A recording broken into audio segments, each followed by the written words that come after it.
Okay, yeah, like a robotic sound. So I guess we'll get started.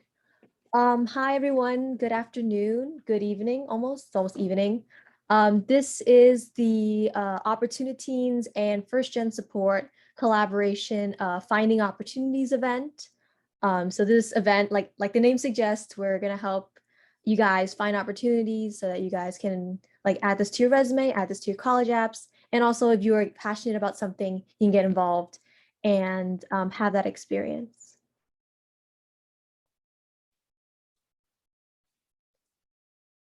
So yeah, this is a little timeline so you guys can understand how this event is going to work.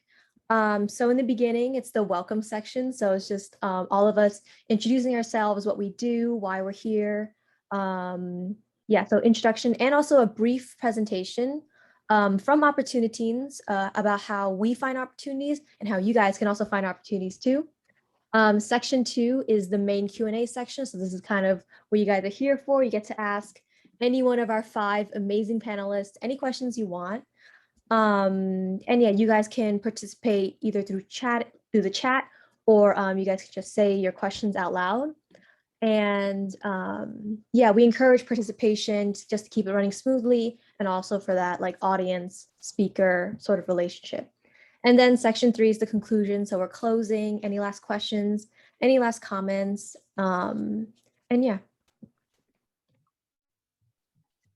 All right, I'll take over from here. So we're just reintroducing our 2 organizations. And if you guys kind of like follow our Instagram pages, you know about OpportuniTeens and First Gen Support. So OpportuniTeens is like a database. We post a lot of opportunities, college and career readiness opportunities, internships, volunteering events, and all that stuff. And you guys, if you don't already follow us, you can check out our Instagram pages, LinkedIn pages, and of course, join our Discord community where we post like earlier. So you can get access to opportunities like a day or a couple of days ahead. And I'll pass it on to Itzel, who's going to introduce First Gen Support. Hello, everyone. I'm Itzel. I'm a part of First Gen Support. So we basically almost do the same thing. So we try to give you opportunities for low-income students, first generation students, and immigrant students, just so to maximize your success.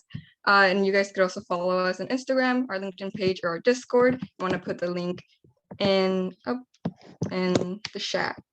And yeah.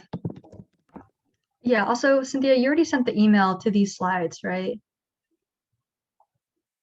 All right, you're muted. I was muted. Okay, hold up. I'm pretty sure I sent the link in an email. If you guys still need a link, I'll repost in the chat. Yeah, so Cynthia will send you guys a link to this Google Slides so everyone can just view the slides as we go on. All right. And we're just going to introduce ourselves. Cynthia can go first. Yeah. You made that noise. Okay, that was interesting. Hold up.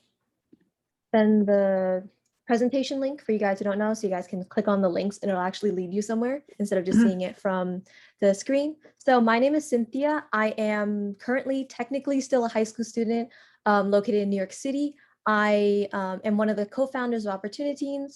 And so right now my role is to sort of oversee OpportuniTeens social media and the content that we post. In the fall, I'll be going to Cornell University. I'm planning on majoring or like at least studying some kind of psychology, but then also I want to explore information science and cognitive science and a lot of things. So I'm excited to dive deep into that in the fall. And outside of school, I like, I like watching Netflix shows and listening to podcasts. And I also have a YouTube channel. That's why I have that little thing down there. So if you guys search up my name, you'll see my YouTube channel. I post a lot of college app and things to help high school students there. So if you guys are interested, I would love for you guys to check it out. Yeah. Hi guys, my name is Crystal. Like Cynthia, I'm also a co-founder of OpportuniTeens, also a high school senior in New York City. And in the fall, I'll be attending MIT, and I'll probably major in, I guess, electrical engineering and bioengineering. And in my free time, I like doing web development. I like watching Marvel movies and maybe crocheting. Passing it on. Hello, I'm Itzel. I'm a part of FGS. I'm the event planner and content researcher. Guys can follow my LinkedIn, and I'm really passionate about educational equity. That's why I'm part of FGS. In the fall, I'm going to go to Claremont College as a Questbridge Scholar. So I matched to Crossbridge, and I'm planning on double majoring in biology and public policy.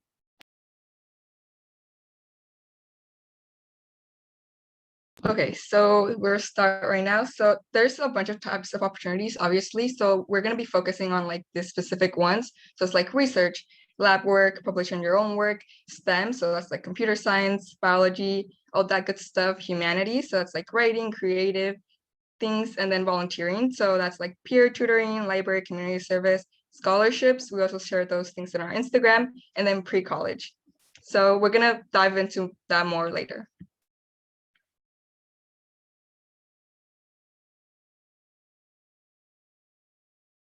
So how do you find opportunities? So the most obvious, I think it's in the internet. So you could always search up things on Google.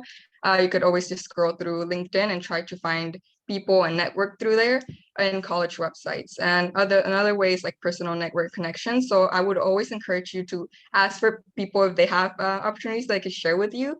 So that's like your guidance counselors. Maybe you have like mentors. You can join mailing lists, and like other people can maybe just share with you, like friends and stuff. And then there's also communities and organizations, so Instagram pages like ours, like ours, and local libraries. And then you could always start your own. So it's like that's like clubs, start your own nonprofit, do your own thing, and those sort of stuff. Yeah, okay. And I'll be going over internet and network. So like jumping into the more specifics. So when we talk about internet, we mean like going onto websites or blogs that might post student opportunities. Like for example, a little promotion for our website. Also, your local libraries also post a lot of local volunteering events and things like that. You guys can also check out these examples that we have on the list, like high school blogs. College Find is really great because they have a lot of lists of different opportunities in different fields. So I know they have like a whole list of STEM opportunities, research, medical, and things like that that are targeted for high school students. And also you can check out college websites to look at pre-college opportunities, fly-ins, and just different summer programs that colleges may have. Also, like tip, you should mostly apply to programs that are free, not ones that make you pay a tuition. I'm not saying those are bad, but it's better to go to ones that will give you more resources for, I guess, free. And then different high school websites can post like local jobs and opportunities that you can go to. For example, we have this Brooklyn Technical High School, which is located in New York City, and they have a really great example of like an internship page that they give to their students, which has like a whole list of different jobs available throughout the year and the due dates for those jobs. And moving on to your personal network. So having connections is really important, and everyone that you know in your life is potentially a connection that can get you a job. So you can talk to your teachers, your guidance counselors, like Itzel mentioned before, your mentors. You can email research labs or email local like companies and local startups that might just be looking for students to take under their wing. And you can also definitely reach out to upperclassmen who might have the same interests as you, and maybe they want to major in the same thing that you do. And they've probably done some kind of job or some kind of program before that they can recommend to you. And maybe you can also ask them to look over your essays if they also got in. So just like talk to your network and get connected with different people. And you can check out that article on the bottom. It's like in the blue box. And I'm going to pass it off to Cynthia.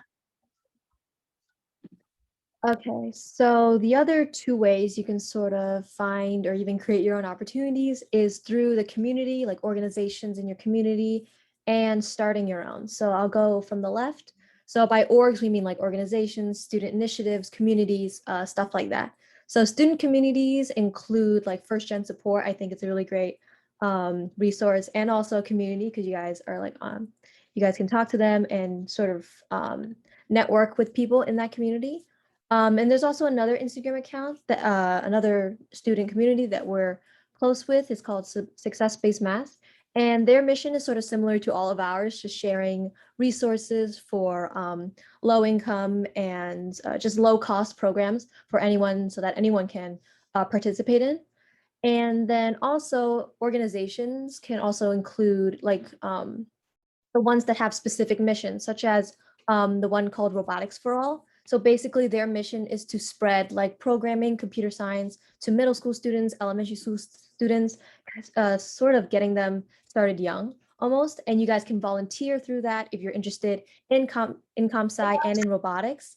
There's also another good programming, computer science organization that we are like we know, Codify CS. And they have these hackathons, like these contests that you can enter. They have free coding classes over the summer. And so those are just two organizations that I think have opportunities that you guys could get involved in. And then there's also an online resource. So it's called Roundpeer, and it's kind of like LinkedIn, but it's made for high school students. I think that's kind of like the best way that I describe it to people. But basically, you create a profile, you can join groups of different like topics like entrepreneurship, community service, and medical STEM or whatever. And then they have like job listings, just like you would in LinkedIn. And then you can also like connect, like almost send a friend request in a way to other people and private message them. And then on the right, we have like the personal initiative. So if you guys can't find any opportunities that suit you, you guys can sort of create your own personal initiative. So you can look for problems to solve in your community, like if there's like a lack of tutoring or a lack of information about something, or just you see like this beach and you're like, this is a pretty dirty beach. I would want to like clean it up, and you can organize a beach cleanup almost. You can start a student organization to address those problems. And then also back to the beach cleanup, you can organize a community event, whether it be like a one-day beach cleanup or like a long-term. OpportuniTeens did a prep book exchange. So that was an example of organizing a community event. And then the last bullet point is something called Grip Tape Learning Challenge. And what that is, it's a nonprofit organization that grants students money.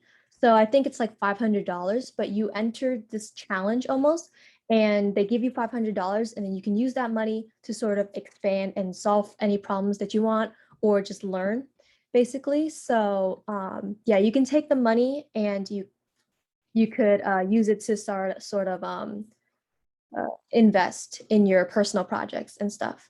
And then in the little blue box, we have a little tip: join mailing lists to get opportunities straight into your mailbox. But yeah.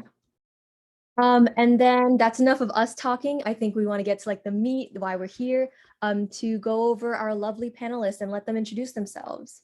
So yeah, next slide. Hi everyone, sorry I losing my voice today. I'm Wani Ching, and I'm currently a high school senior. My graduation is next week, but I will be attending UPenn this fall, and I'll be double majoring in sorry about that. Yeah, I think I'll work on double majoring in economics and computer science. I am a first income low generation first income student attending college, and I'm looking to pursue a technology career in the finance field, since I'll be participating in FinTech Focus and Google Computer Science Summer Institute this summer. And I'm also the founder of Virtual College Help, which is a website I started last March during when the pandemic started. And this is where I interview college students from over 80 American universities to help students gain an insight into college life and inspire them to pursue higher education despite the current difficulties encountered by many people because of the pandemic. I'm also a Amazon Future Engineer Scholar recipient, and I was super grateful enough to be granted a 40,000 scholarship throughout my 4 years of college and a paid internship for next summer. I am also an Equitable Excellence Scholarship recipient, and I was awarded $2,500. And some fun facts about me is I'm from Long Island, New York, but I love the city. But it took me like 2 weeks going out with my friends to realize that I have been in Manhattan all the time. I thought I was like in Brooklyn or Queens. So yeah, I need to understand my math more. And I'm also a lefty for me. Yeah.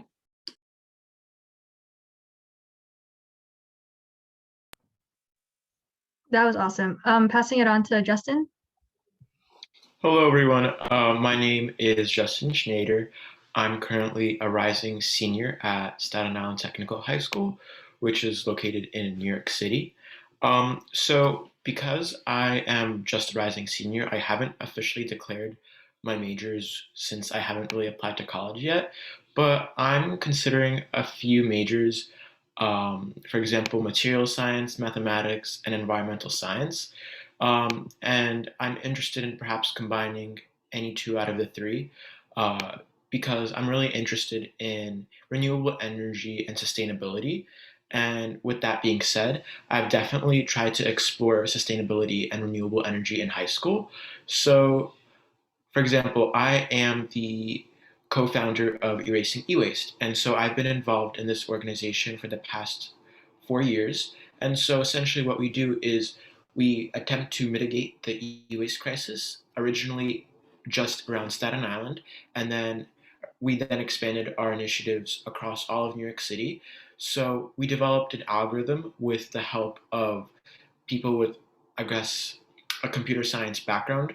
So I had a family friend who attends Brown University, and she minored in computer science, so she was a major help. And we developed an algorithm that analyzes and aggregates data from what we call survey responses. And essentially, we use non identifying information like zip codes and the amount of e waste an individual has to recycle to develop a chloropleth or like a heat map of where certain areas of New York City require the most attention in terms of e-waste recycling. Unfortunately, the COVID pandemic kind of put a major roadblock in our efforts, but nonetheless, we were attempting to identify hot zones where e-waste recycling was most urgent and then facilitate e-waste recycling in those areas. And so prior to the pandemic, we've definitely held several e-waste drives in which we educated others about the importance of properly disposing of e-waste and recycling obsolete electronics, and then facilitated the recycling of those electronics. So it was a really great experience.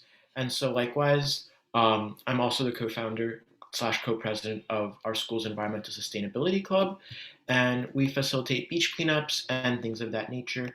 I also connected students with internships in the field, and it was a really great experience. And also, I think another core facet of my high school experience thus far would definitely have to be research. So last summer, I was a research intern at the Cold Spring Harbor Laboratory um, in partnership with the DNA Learning Center. So essentially, what we did was we identified through DNA barcoding species of plants that could be used for ethnopharmacology. So basically, plant species that could be used for medicinal purposes. And this summer, I'm really excited to be joining the Garcia Center for Polymers at Engineered Interfaces at Stony Brook University. So I'm really excited. I honestly don't know 100% what I'll be researching yet, but it'll definitely have something to do with solar cells or hydrogen fuel cells, which are definitely some of the things that I'm interested in. And besides that, I'm also involved in some other school activities, such as our school science Olympiad team, our school's math team, and our school's envirothon team. So that was a mouthful, but yeah, I think I'm really lucky to go to a school like Staten Island Tech, which really emphasizes teamwork and facilitates a lot of these activities for us. But if your school doesn't have a science Olympiad team or a math team, I think a really great initiative would be to start one on your own or perhaps with a few friends. And I think that's a really great form of leadership. And I think that really exemplifies being courageous and bold and really taking initiative. And so throughout my high school career, I've applied for a few awards. So the Ashoka General Motors STEM for Sustainable Change Making being one of them. And so I was invited for a 3-day summit along with 25 other change makers across the United States. Normally it would have taken place in Michigan, but unfortunately, the COVID pandemic kind of being a major roadblock, it was virtual, but nonetheless, it was a great experience, and I was awarded a $2,000 scholarship. As part of our school science Olympiad team, I've also won 10 science Olympiad medals, whether it be from invitationals, regional competitions, or state competitions. I also qualified for Amy this year, and in case you're not familiar with what that is, that's just, I guess, a math exam. So I took the AMC 12A, which is this qualifying math exam, and students around the country take it, and then the top, I believe it is 5% qualified to take the AMY, which is noticeably harder. And AMY is used to identify students who would qualify for USAMO, and later the International Math Olympiad team representing the United States. And I've also competed in the New York State Envirothon and I placed top 3 in both of my events. And so, a fun fact about me is that I recently binge watched 30 episodes of Manifest in 1 week. If you guys have not checked it out yet, I definitely would recommend it. It is a great show, and unfortunately, season 3 isn't out on Netflix yet, but when it is, I'll be sure to binge watch all of it in another week as well. Yeah, okay, that was really awesome. Thank you for representing Sound Tech. And I'm gonna pass it over to Jason. Hi, I'm Jason Chen. Unlike the 2 panelists that have gone so far, I'm not from New York City, but I am still from New York. I'm from upstate in this small town called Hurley.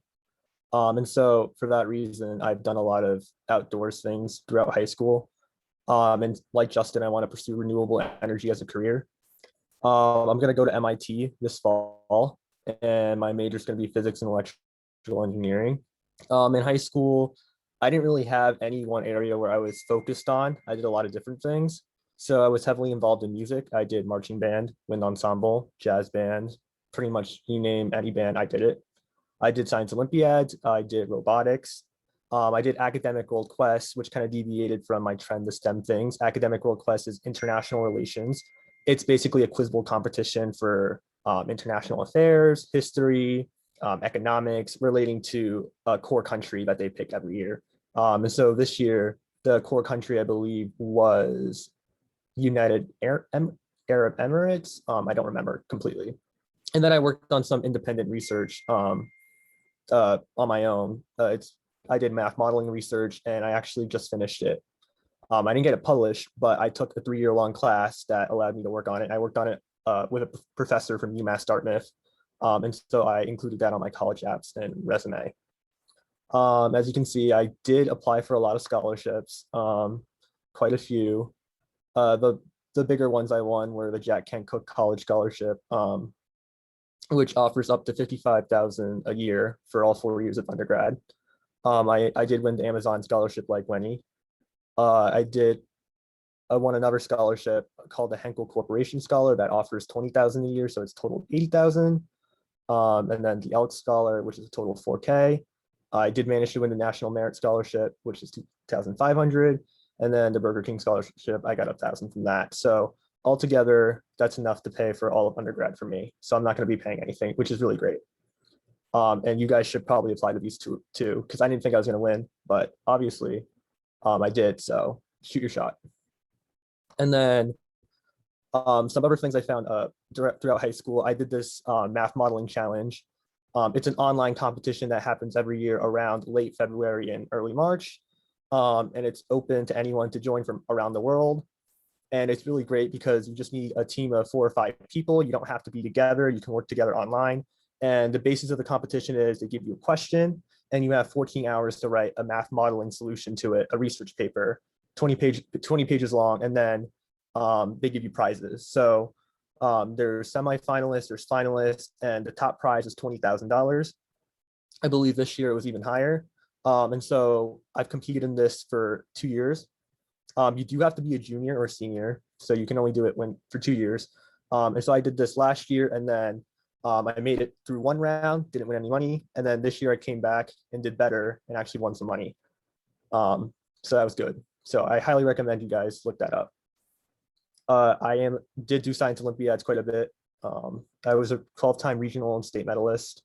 My science Olympiads team at my school isn't really that good. So I guess I'm an example of how you can build up your own team.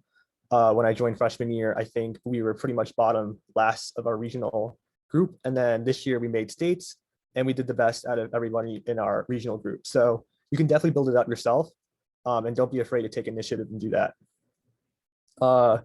Academic world quest, same thing. We didn't really have a great team freshman year, but this year we went to nationals and we actually placed in the top 6 out of 105 teams in the US. And then I did do math team. I do the New York State Mathematics League, which is specific to New York State, and I qualified for states my junior year, didn't get to compete because of COVID. And yeah, and the last thing, I just threw that in there. I did get a likely letter to Harvard and Yale. Obviously, I'm not going, but I was kind of proud of that. And then some fun facts. I'm green colorblind, so I'm not a good driver either, so that doesn't help. I'm going to be part of Boston College's marching band while at MIT, continuing my music trend. And I cook a lot in my free time. So yeah. Okay, that was really awesome. Thank you, Jason. And now we'll be moving on to Samina. Sorry if I pronounced your name wrong. Hi everyone, my name is Jimena Sanchez Martinez. I go to Stanford and right now I'm a rising junior. I haven't declared my major yet, but I am doing the pre-med track. So it would be really easy for me to just declare biology, but I don't just want to be basic and do biology. That's why I haven't declared yet. And so the other major I'm considering right now is anthropology. They do have medical anthropology at Stanford, so that's something that I'm looking into. And so, yeah, I'm a first generation college student. I'm very passionate about access to higher education and the medical field. And so what I wanted in the future is become a pediatric cardiologist and volunteer for clinics because I already do that here at Stanford. And all I did was list some of my current activities here at Stanford. My first one is FLIP, which is our first generation and our low income partnership. And that's just an organization on campus that helps build community amongst Fly students. And so this year I'm the co-president. And then I'm also the co-executive director of the Phoenix Scholars. And what we do is provide free mentorship to rising high school seniors, and we pair them up with Stanford students. And so I'm also, aside from being the executive director, I'm also a mentor, and so I mentor some students. And at the Arbor Free Clinic, that's one of 2 clinics that the Stanford Medical School has. And so I'm part of one. I'm their interpreter chair and a Spanish medical interpreter. And for those of you that speak more than one language, that'll be very useful once you went to college and you try to apply to more opportunities, because they always, for example, if you speak Spanish, that already gives you an advantage because they always want people who speak Spanish and who will be able to help translate. The other thing I'm doing, I'm a research fellow for the American Voices Project, which is a national research project done by Stanford and Princeton. And then I'm part of a pre-med club, which is the Comunidad for Health Equity, which is just CHE. I'm also a sociology research assistant, and that's great. So if you're able to, like once you go into college, if you're able to find some of these jobs, they're pretty fun because it's just PhD students who need some assistance and they'll pay you to help them. And so that's what I'm doing. I'm helping a PhD students with the research and they pay me for it, which is really nice. And then last year, I ended up joining the only Latinx sorority on Stanford. And so I'm part of Lambda Theta Nu Sorority Incorporated. And next week, actually, I'm very excited. I'll be doing some research on the genetics of congenital heart disease. And so that just means kind of like the issues that babies are born with. We're going to see like what mutations and genes are causing those issues. But yeah, that's just a little about me. And so if you're interested in learning more, you're more than welcome to ask. All right, thank you so much. And now we're going to move on to Elizabeth. Hey everyone, my name's Elizabeth. I'm a rising senior at Staten Island Technical High School, and I'm a bit similar, but also very different from the other panelists because my concentration is mainly in entrepreneurship and the humanities. I'm the co-founder and co-director of Virtual Literacy, which is a U.S. Department of State funded, UNESCO recognized Presidential Volunteer Service Award certified global nonprofit, and we foster a love of language literacy in kids from under-resourced communities around the world. And we work in countries like Kenya, Honduras, Mexico, Ukraine, and we have over 100 volunteers from across 6 continents, which is really cool because a lot of our mentors who are our English teachers are actually not from the US, so that's really interesting. And I can provide a link for that in the chat if you want to volunteer. It's a great opportunity for your resume and also just to like learn about other cultures and have experience in teaching kids. And in addition to Virtual Literacy, I'm also the co-director and co-founder of Aster Lit, a global literary journal / podcast, which was also sponsored by the US Department of State, and I'll explain that more. I believe Cynthia asked that in the chat. And I'm also a Taco Bell Leave Mas Scholar. I was fortunate enough to receive a $25,000 scholarship from the Taco Bell Foundation. And I'm also a National Young Arts finalist in play / script and NYC Teen Poetry Slam winner. So as you can see, I'm very into creative writing and humanities, so I can help you all with that. Or if you have questions about business or starting your own nonprofit. And I actually transitioned from STEM to entrepreneurship and the more humanities side. I used to do science research. I was in SERP, which is like a program at Stanford Tech for science and engineering. And I left that in order to pursue my own interests. So if anyone's like on the fence about what they want to do in the future, or you feel like you want to change it, it's perfectly okay. And you can always find your own way, no matter what you end up choosing. And this is just to let you know that it's perfectly okay to change your mind. And I'm also a Presidential Volunteer Service Award Gold recipient. And in addition to educational justice, I'm also passionate about environmental justice. And I was able to speak at the United Nations on the topic of women empowerment through a program I did called Goals for Girls, which is a STEM program that empowers girls across New York City, hosted by the Intrepid Museum. And if you're still in ninth grade, you can apply for next year, or you can apply for their youth leadership program, which is open to all genders, regardless of your grade. And finally, a fun fact about me is that I competed in the National Spelling Bee, wrote a one-act play, and I've never tried Wendy's. So to you Wendy's lovers, I'm sorry, I've never tried it. It's my goal to try it one day, but I haven't had the chance to. All right, thank you so much, Elizabeth. I've actually don't think I tried Wendy's before too. Maybe I have. I'm not sure. Okay, but thank you so much to all our panelists for doing the introductions and telling us about their amazing opportunities and things that they've done. So right now we're going to do a Q&A panel. And I think Cynthia and Itzel will be in charge of asking questions, and people who are attending right now, you guys can type questions into the chat and we'll just be answering each one, I guess, in the order that they come in. So I'll pass it on to Cynthia to begin with the first question. So I see a question in the chat, so I'm gonna go based on that. This is from Terry. So if Terry, you want to unmute yourself and say it. If not, I'll just ask. So where is Terry? Okay, well, I'm gonna keep it going. I'll ask. So he asked, did you guys have a college prep mentor or a peer to work with you? And that's like the first question. So did you guys have any help in your community, any mentors that you guys want to shout out and thank them almost? And yeah, Jimena, you want to go first? And then Jason. Yeah, I can go. So when I was in high school, I was part of the Boys and Girls Club, which is my local club. If you guys, if you guys live near one, I definitely recommend you join. And they had mentorships for students. And then in high school, I was part of AVID, and so that's like a 4-year program where they help me out through everything. So I also did that. I had like way too many mentors. Some of them didn't even know, couldn't help me because they couldn't give me feedback anymore. But yeah, I applied pretty much for any mentorship program that came along to help me with my college application essays. And so yeah, I would recommend that you take advantage of a lot of opportunities, but if you're able to join AVID, that's one of them. If you can go to your local Boys and Girls Club, that's also one of them. And then a lot of colleges offer free mentorship to high school students. For example, Stanford has a lot of programs. One of them is the organization I'm part of, the Phoenix Scholars. And then I'm pretty sure Matriculate's the other one.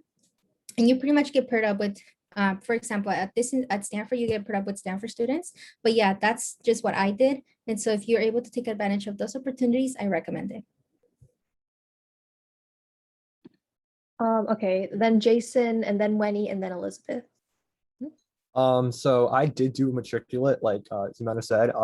I had a person from Columbia University help me with my college apps. I actually didn't apply for matriculate. They actually called me and I just went for it. It's super easy. The person you'll be paired up with is super knowledgeable about college apps, and I'm almost certain I would have not have done well, especially with the essays, had I not done matriculate. So it's completely free. It's easy to apply for, so definitely go for it. And I believe Lenny did it too, so she could talk more about it as well. But yeah, my college prep mentor for matriculate was awesome, and he was always there to answer my questions. And then for other ways that I sought help from other people, I had my physics teacher help me a lot. She was a great mentor. So I would recommend you guys kind of pick a teacher or two teachers that you really develop a relationship with early on. She was my science Olympiads coach as well, and she taught both of my physics classes that I took. And so by the time that I was a senior, I was able to have a great letter of recommendation. She provided me financial support by giving me a scholarship. And then on top of that, I had a great mentor for college, anything college related. So don't be afraid to reach out to your teachers. They're a very underrated source of support. And you'll be surprised that a lot of them will go the mile to help you. And then, of course, you can't do schoolwork and homework alone. I personally cannot do that. So I never did homework alone. I had a friend, he's older than me, but we did homework every single night. So definitely find your group of people to do things together with. It's almost impossible to juggle all this alone. You're going to need someone to help you. So yeah, don't be afraid to reach out. And that's all I have.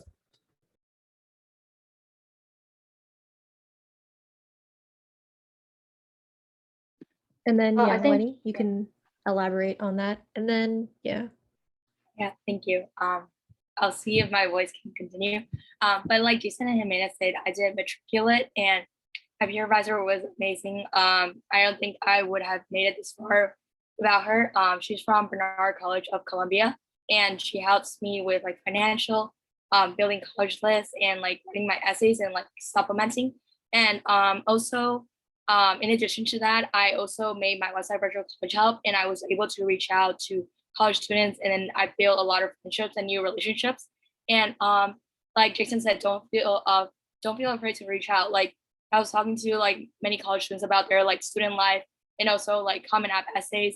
They were all so kind. Like I had several mentors from Harvard, Stanford, and another one from I believe UPenn, and they were just all very nice. So don't feel afraid to reach out. Just contact someone and just ask some questions.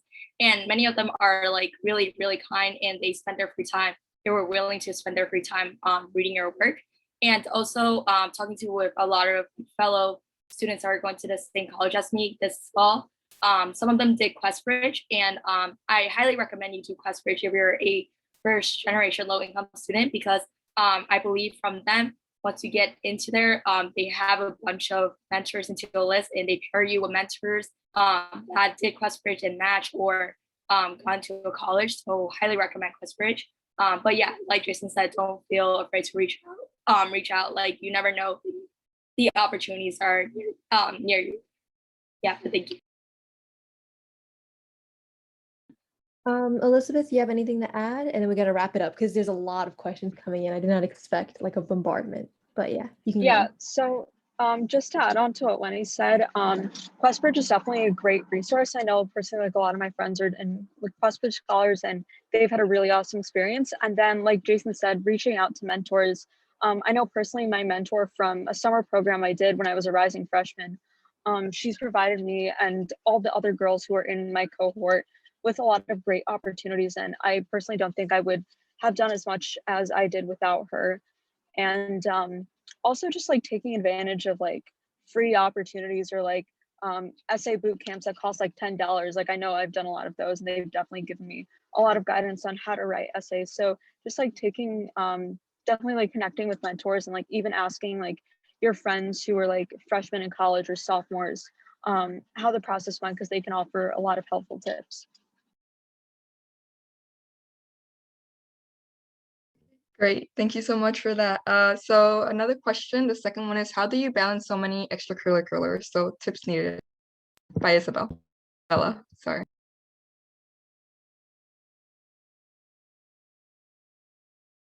So I can start off. Actually, it was like really difficult at first to balance all these extracurriculars, just because like, especially if you have like a lot of interest or you're still like exploring things like in freshman year or sophomore year. I know that something that worked for me was mainly focusing on what I was like really passionate about, what brought me joy, what made me feel like really fulfilled and like challenged me, and then quitting everything else. And it sounds like, I know there's like an idea that you should always like commit to everything and like always follow through, never quit. But sometimes like quitting can be the best thing that you can do, or at least quitting like clubs that don't really serve you, or taking the time away like from a secretary position of a club that you're not really interested in and starting your own club.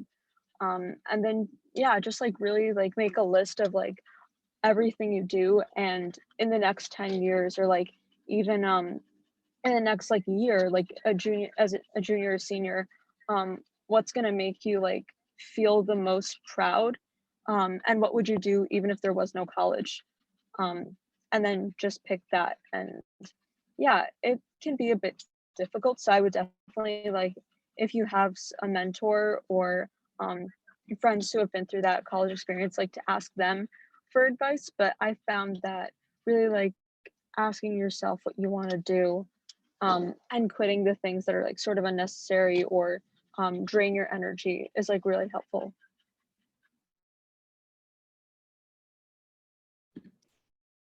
I think just to stream, hold up. I think I'm lagging out. I don't see people moving. Hold up. Okay. No, you're good. Just to keep things succinct, I think we should do like 2 to 3 answers per questions so that we're not all spending too much time on one question. So who else wants to answer this one? So yeah, I think Justin hasn't answered a question yet, so you can go first.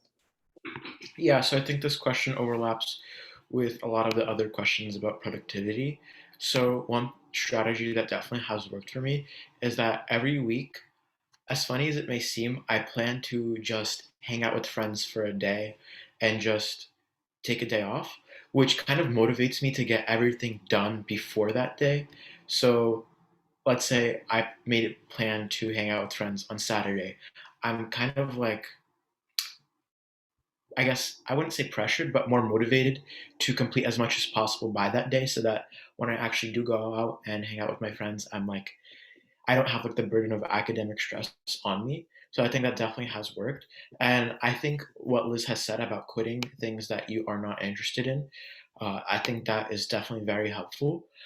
Because freshman year, I think for a lot of us, it was a time where we dabbled in a bunch of different activities. Like I know I really didn't, I had absolutely no idea I was interested in sustainability.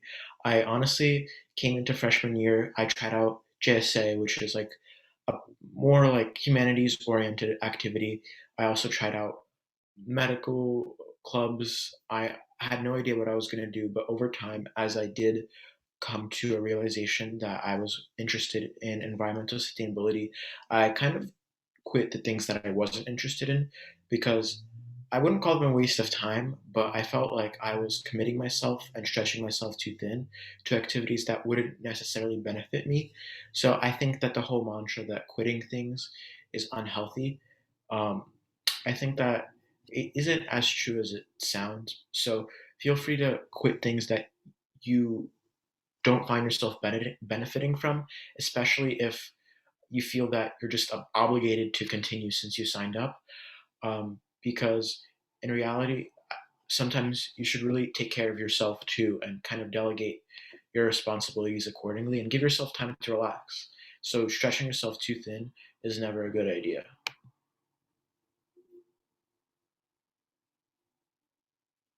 Okay, thank you for that. So another question was asked by Sammy, and how do you start when you're a freshman or a sophomore?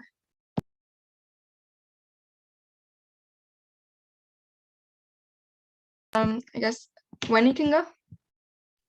Yeah, thank you. So I would start with like being open-minded, try everything out because I started high school not knowing what I wanted to do. Coming from an Asian family, I think doctor was in my mind because that's what my parents have been pushing me towards.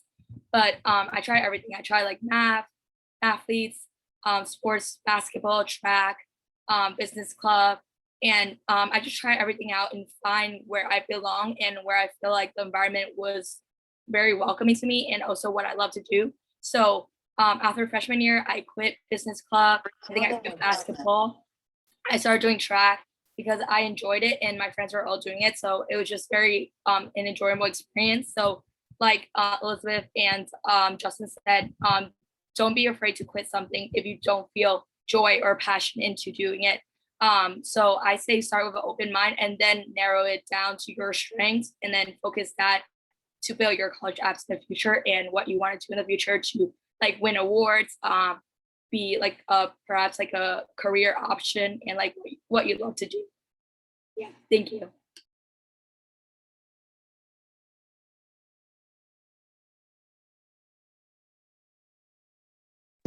Any more questions you guys could put in the chat or unmute yourself?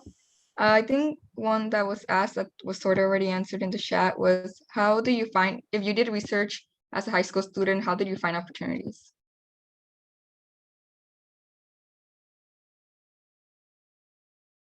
I guess I can talk about cold emailing because that's what I did.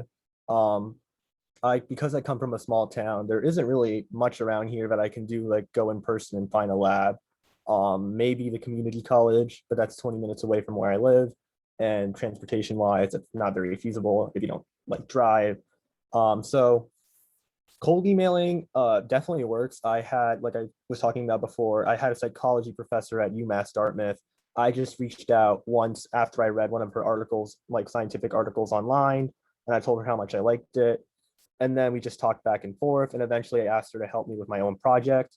And so that's really great. You don't actually have to have your project published for it to have an impact. For me, just having in my interviews with colleges, being able to talk about something I was interested in and saying that I was working on this project with a professor was more than enough. I could talk about it in my essays, and I still put it on my Common App. So it doesn't have to, you don't have to publish your paper. Just exploring it is more than enough if you're doing it genuinely, of course. And so cold emailing can be frustrating at times because you might not always get a response. It took me about 10 or 15 emails before I got a response back from the person I was working with. And you will find that oftentimes if professors cannot help you, they will refer you to someone who can. So the more people you email, the better. And you just have to keep at it, and eventually you'll get someone that can help you. I know I didn't work with this other person, but one professor actually offered me a research internship in environmental science. I didn't take it because the transportation things didn't really work out for me.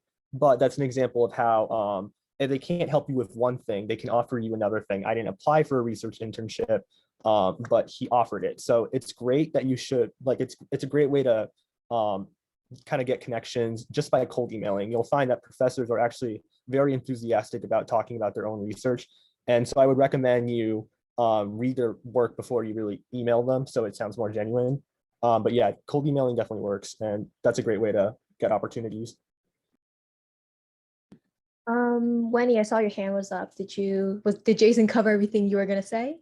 Yeah, sorry, I just forgot to put it down, but I agree with Jason to co-email because I had science research my junior year, and I had to co-email like over 10 professors and researchers nearby hospitals and colleges before I actually landed a position where I conducted research on a cancer with 4 college students and a chemistry professor. So highly recommend co-email.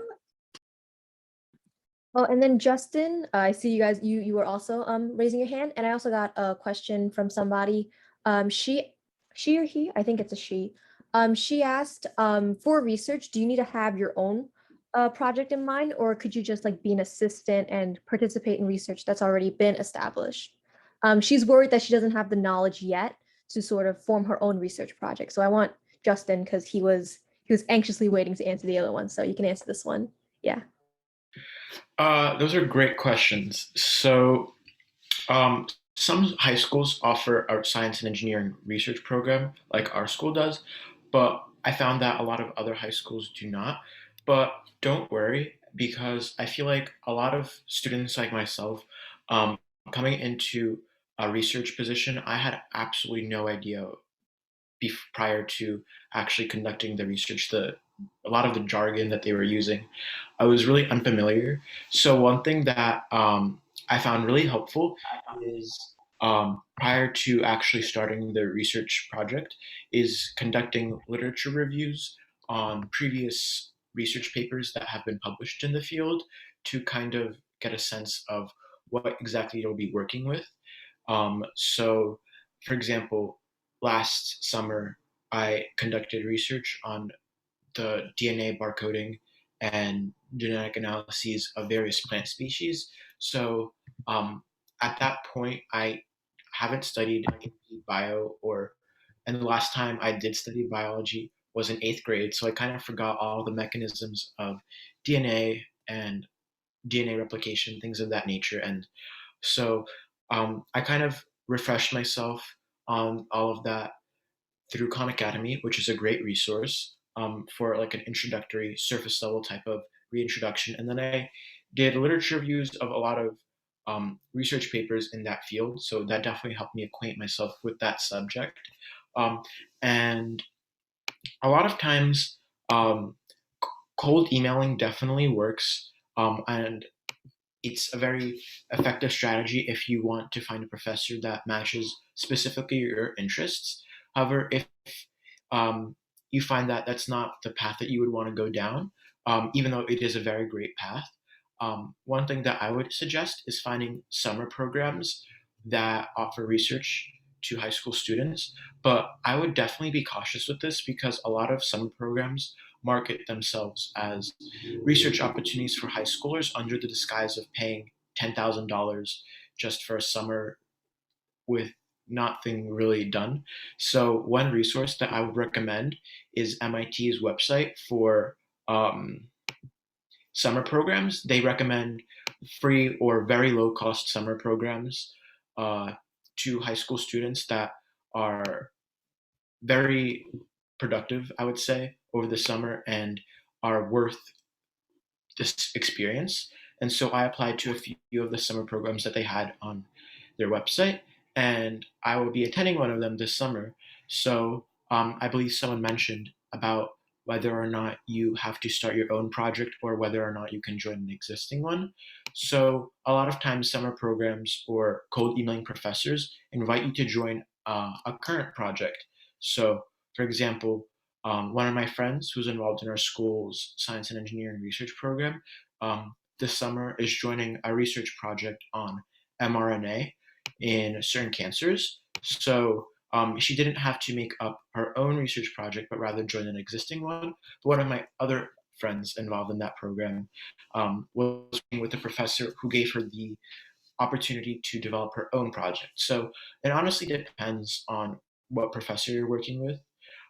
Regardless, taking the time to just refresh yourself in the general subject area through Khan Academy and then conducting literature reviews can really help you get acquainted with what you're researching. And don't be afraid to ask your professor for help because they're there for a reason and they're a really great resource. And I found that they're very helpful. And a lot of the times they're really excited to see high school students embracing research and innovation. So they're very happy to help.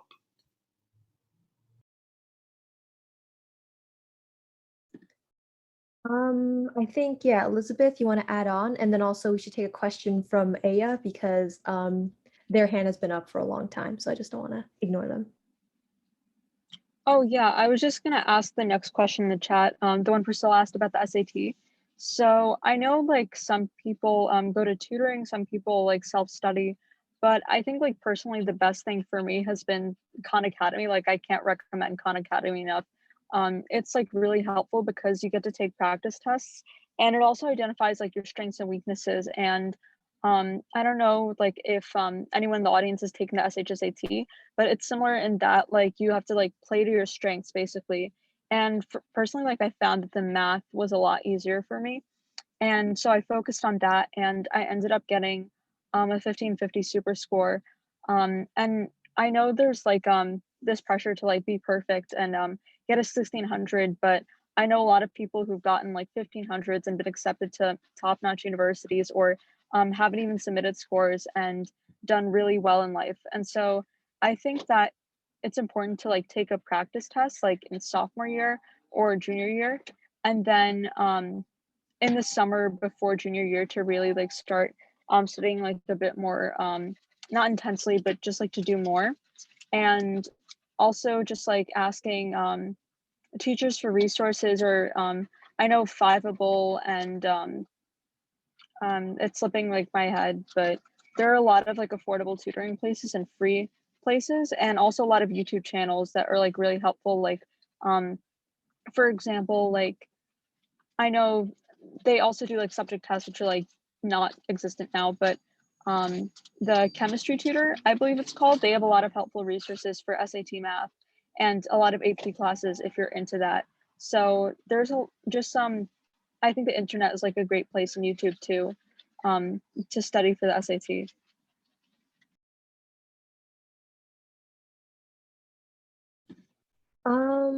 I just want to bring this event back to the finding opportunities part. Thank you for answering the SAT question, because SAT is also an important part in college admissions and stuff. But Aya, do you want to ask your question now? Yeah, so I think it would be better to start off by introducing myself. I am Aya, 16 years old from Morocco, which is in North Africa. I am a high school student, and in Morocco, it's very different from the US, and I am planning on studying in the US after I finish high school. But the thing is, the application process in the US is very different from the one in Morocco, because yours is very holistic and they just don't care about your grades. They care about your extracurricular activities and everything about you, which makes it difficult because we can really do research, we can be engaged in extracurricular activities, and I've been trying to learn opportunities and be in. I just never seem to find any. And I am actually a member of a club, and I do some community every weekend, but it's really hard. And if I want to apply to a very important university such as MIT or Harvard or Stanford, I think that volunteering or community service is too basic to be considered. But yeah, what do you think I can do to improve my and stand out from other students? Okay, I think Aya is lagging. I don't know if it's just me, but if you want, you can type your question in the chat and then we'll be able to read it instead. And Cynthia can ask the next question. Yeah, Well, I'm Aya sorry, it was types- kind of hard to hear a little bit, but yeah, I think maybe we can go with another question from the chat. So hold up. Sorry, it's just there's a lot of questions, you guys. So let me see.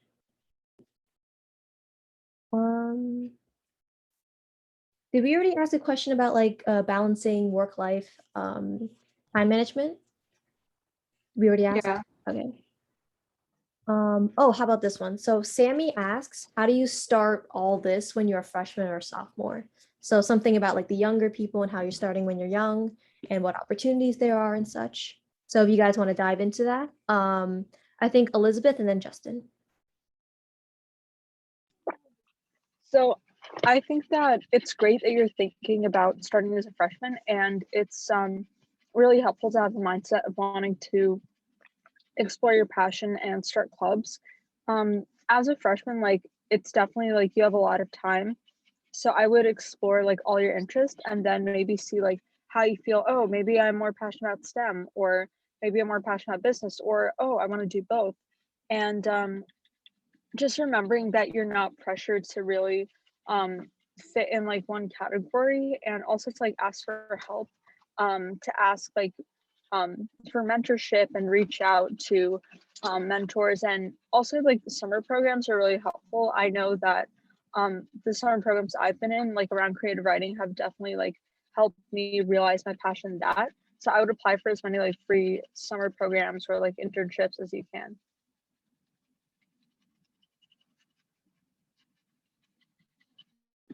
Justin, you could elaborate and give your own take on this. Yeah, so freshman, sophomore year, I found that what's worked for me is, like Liz said, trying to first identify whether or not I'm more interested in STEM or a humanities pathway. And then from there on, just kind of exploring opportunities in those areas. So, like Liz said, summer programs are very valuable. And what I found was, you know, finding summer programs in around me. So, like New York City based summer programs that offered mentorship to high school students. That was definitely a valuable resource because they kind of explained to me the process of starting a club and um, just finding more opportunities and things of that nature, just kind of navigating high school life. Um, and also, one thing that I would recommend freshman, sophomore year is to just keep in mind that you can always change your mind. So I felt that coming into high school, that if I were to explore medicine, for example, I would have to be committed to it, but that was definitely not the case. Um, and yeah, so freshman, sophomore year, um, a lot of uh, times I found that, especially coming in as a freshman, sometimes there aren't that many summer programs available, or a lot of times, for example, varsity sports, at least in my school, tend to prefer older athletes. So I found that the scope of extracurriculars that you can participate in is a bit more limited. So something that I found really helpful is to prepare for a science Olympiad type of competition. So, for example, there's a lot of different science Olympiads that you could participate in. Um, for example, I participated in the AMC series, so that was specifically for math or math targeted people. Um, but there's a bunch of other different types of Olympiads, like the United States Biology Olympiad, the Physics Olympiad, and the Chemistry Olympiad. So studying for those starting on freshman, sophomore year is very helpful. And what I found is that studying for those early on and qualifying through semifinals and even finals could definitely be impressive if you're applying for competitive summer programs. So, in case any of you don't know, RSI is a really great program for students interested in science research. And at least from what I've seen through networking on LinkedIn, um, a lot of times um, participating in Olympiads definitely helps. And so, um, I think that's a really great resource. And also, if Olympiads aren't your thing, honing your writing skills is definitely a really great, t- like source, like I guess, really great way to make use of your time, freshman and sophomore year. Not only would it help on standardized tests, but it would also help in class essays and outside of class essays, whether it be for college or summer programs. So, kind of developing a foundation, whether that be by reading books, just working with a teacher to hone your writing skills. I think that's a really great way to spend your time, freshman, sophomore year. So, not necessarily jumping the wagon and creating all of these clubs, but rather taking the time to find your interests and building those foundational skills necessary for later on in your high school career. And then, Jason, if you want to add, or we can go to another question from Faith. What do you want to do? What's Faith's question? Yeah, we have Faith. Yeah, Faith, sorry. ask your question. Okay, hello everyone. My name is Faith. I'm a rising junior, and I'm currently a high schooler in Texas. My problem is I know that a lot of times freshman, sophomore year, we're like exploring what we're interested in and stuff like that, which is true for me as well. Like, I got into photography and arts like that, but I'm an African American student and my parents want me to go down the medical path. And my thing is I feel like it's kind of like we're nearing like, college stuff and like preparing for that. And I feel like my like interests don't really align with that, but I'm scared that like I'm totally like cutting out STEM, if that makes sense. So I just want to know like how do you guys kind of, I guess, hinder or like, cut down your list of what you're interested in? Because I know a lot of you have some like really great passions and interests and things like that. So like that's kind of what I'm struggling with, and like also finding programs during the summer, most likely remotely because I'm not able to really go anywhere. So like things like that. That was kind of like my question. Yeah, I was going to touch on that anyway, but I think from what I understand from your question, you're worried that you're kind of like all over the place extracurricular wise, and that you don't have Yeah. enough extracurriculars related to your major. So actually, I don't think you're in as bad of a spot as you think you are, because personally, I was very scattered in my extracurriculars. I had 2 STEM activities. I did mock trial and academic world quest, which are humanities-based activities. I worked 2 jobs, so that's work. That was completely unrelated to my my STEM major, which is physics. I did no physics activities actually. My independent research project was in psychology. I did band and jazz band and all that stuff. So you can see that I had like 5 or 6 different things that were really different from each other, and there wasn't really one focus. But the one thing that you can to counteract this is in your essays, you should probably be able to talk about how all of these intersect. Believe it or not, your humanities and STEM, while different, they intersect in a lot of different places. So I don't think you should give up, like, since you've spent so much time in photography, I don't think you should give up that passion. You can keep doing it. And if you're really like struggling to find some things related to your major, just start it yourself. You don't have to go and find external opportunities. You can find it like informally. You can go and do your own research online, or start your own independent research project, or you can just learn about the field yourself, and you can put that on your Common App. For example, one of the activities I listed down on my Common App was personal reading, and that was a perfectly legitimate activity. And that was completely fine. Actually, one of my admissions officers touched on how they liked that was one of my activities. So you don't always have to have formal activities from formal organizations. Informal activities that you do on your own are just as good, if not even better, if you can talk about them in your essays. And so I think a lot of people are worried that they don't have enough activities related to your major. You can do a lot of different things. You just have to be able to combine them and tell a complete narrative with those activities.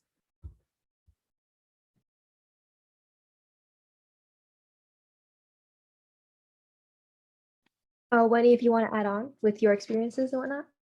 Yeah, I 110% agree with Jason. So, like Jason, I've been working since I was like 5 years old because my family was a family business. So I started out as like cashier, cleaning, and then I became a manager after my mom went to China to visit my grandma for a month. So I was in charge of like rent, bills, supplies, and just cooking and like managing everything. And then in school, it's very scattered. I had computer science, I had business, I had science. I also had track and basketball. My intended major for Penn was chemistry. So now I'm computer science and economics. So I want to tell for Faith who asked about the question, don't be worried, because many colleges, they don't make you declare your major until the end of sophomore year. So when you get into college and you feel like this is not your route or your track, apply to something else. So if you're interested in like a STEM thingy and you have many extracurriculars in STEM, apply to STEM. But if you have another major that you're interested in, like liberal arts or something, apply with liberal arts. For me, my chemistry major, I only had 2 formal extracurriculars that might come App associated with chemistry. One was doing research for college students as a high school student, with a chemistry professor and doing something with cancer and chemistry. And one was peer tutoring in chemistry.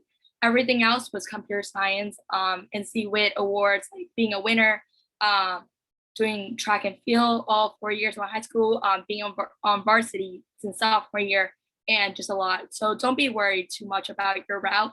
Colleges understand that you will be changing your majors, so use your strengths. So if more of your awards and extracurriculars are focused on STEM, I say apply on a major that is focused on that if you want to be safe. But if you can connect it throughout your essays, I go with applying with the major you want to, because chemistry, with my Common App, I talk about working at my parents' Chinese restaurant, and chemistry is just so amazing because you can combine 2 like extremely dangerous elements like Na, sodium, and Cl chloride, and you can combine and become table salt. So I talk about that in my comment, one of my UPenn supplements, how my parents can combine two very disgusting and disliked foods and make them so delicious that customers are willing to buy it every day. So just connect it into your comment essay. That's what I recommend.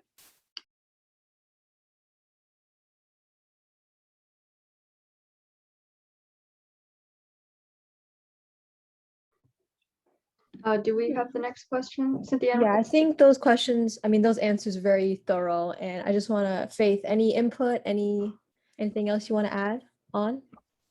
Yeah, I just want to say thank you. I was trying to write, but I was like, oh my God, I'm kind of stuck. I don't know what to say. But each and like every advice was really like helpful. So thank you guys. Cause like I'm kind of scared. I'm like, oh my God, because like I'm like founders for like culture clubs, and then I have like I love art, I love editing, and like I just was over the place. But like it helps a lot to know that like it's still okay to have those interests and still pursue other things. So thank you guys. That's pretty much it. Mhm. And then also the opportunities not only are limited to like internships and volunteering, but there's also like scholarship opportunities. So I wanted to like address that a little bit. So a question that I got from like the sign up form when you guys were signing up for this event was what scholarships do you guys recommend and which ones are like the best for like winning or the best ones in certain fields or whatever. And you guys can sort of take what you want with that question. Okay. I think switch it up. We'll do Elizabeth, Wenny, and then Jason. So I think like the best tip I have like for scholarships is like to get specific. Like there are a lot of STEM scholarships. For example, there's like Justin did the Shoka Change Makers, and there's also like ISEF. So if you're into research, you can, excuse me, you can submit your project and potentially win money. And there's also like a bunch of like smaller scholarships, which I would definitely like look into. Like I know like there's like if you're in New York City, there's like a Andrew J. Lanza scholarship, like if you live in Staten Island, or a lot of times like the government will give you scholarships. And there's also leadership scholarships. Like if, for example, like if you do volunteer service, like you can apply for the Prudential Community of Spirit Awards. And just like if you know your interests, you can apply for scholarships that way, or you can just like look for generic scholarship. There are a bunch of great resources like College Board and FastWeb, and you can find a lot of really great opportunities there.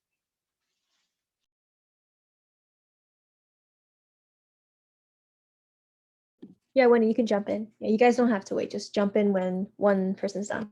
Okay, thank you. So I think I applied to a lot of scholarships that Jason applied to. Like we both had so many in common, but the ones that are top in my head are really big ones. So I kind of display scholarship into two sections. One is like local, really easy, small scholarships like 500 to 1,000, very small people apply to, and the big ones that I highly recommend many people apply to, because even if you don't get the scholarship, it is a future references and everything. The top in my mind for big scholarships are Coca-Cola, Jack and Cook, which I was a semifinalist and Jason was a finalist, so he got the money. Alex Most Valuable Student Scholarship.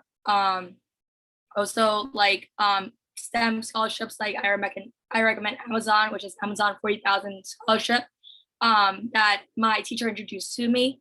And also if you're a female into the computer science or technology field, I recommend NC-WIT, which is National Center for Women and Information Technology. And those that program also grants a lot of scholarships. Those are at the top of my mind.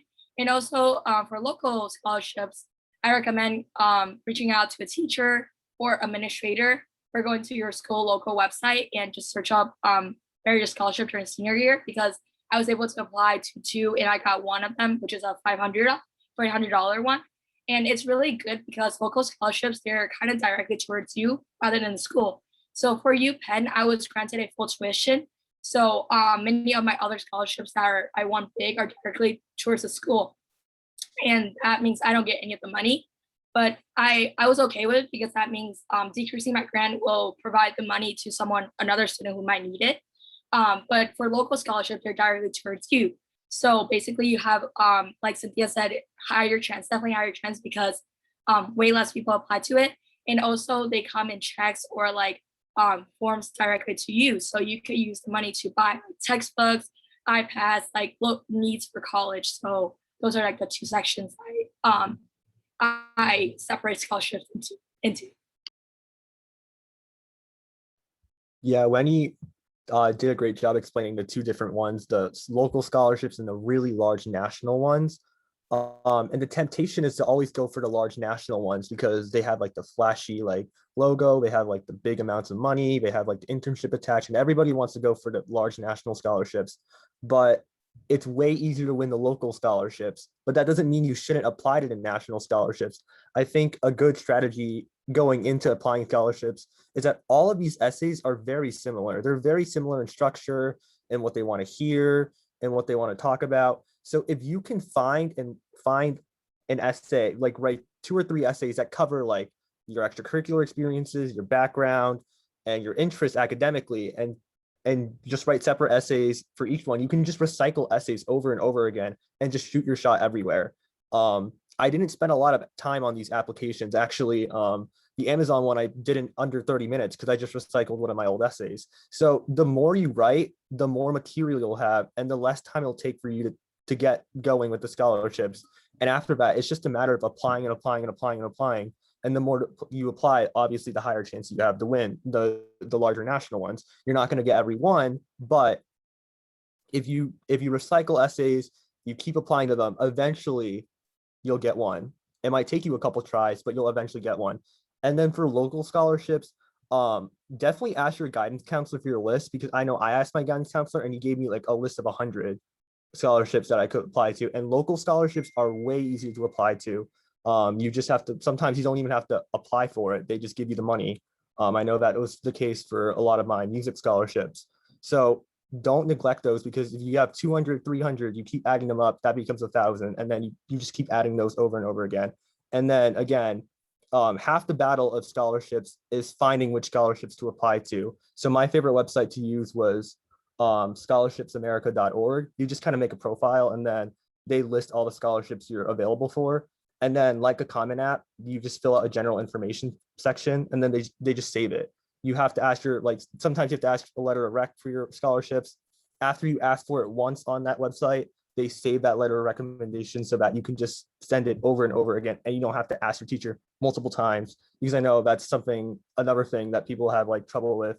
Like, oh, I have to ask my teacher for a separate letter of recommendation for every single scholarship I'm applying to. You don't have to. You can ask your teacher to reuse your old college recommendations, reuse an old scholarship recommendation. But on this website, it just makes it easy because you don't have to ask your teacher to actually do that. You just have to hit submit this recommendation and it'll do it for you. And so it makes applying to large mass amounts of scholarships very, very easy. So I highly recommend that site.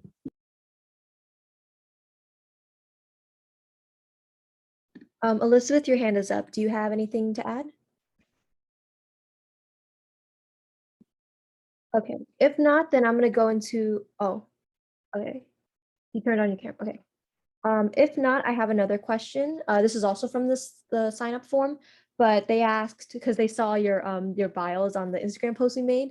So they were asking, oh, how did you guys get such great opportunities? Like the both of you that you got the Amazon one, and Elizabeth got to speak at the UN, and Jimena, she's at Stanford, she's doing genetics research, and then Justin got his research at Stony Brook, and also he formed his own club.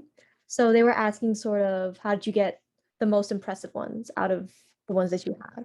If you guys want to share. Justin, and then Winnie. So, as you guys were presenting at the beginning of the panel, you guys brought up LinkedIn, and I cannot underestimate how valuable LinkedIn was for me. So, I found that, at least in my school, very few people are interested in environmental studies. So, I felt that I didn't really have people to reach out to and talk to for opportunities in that field.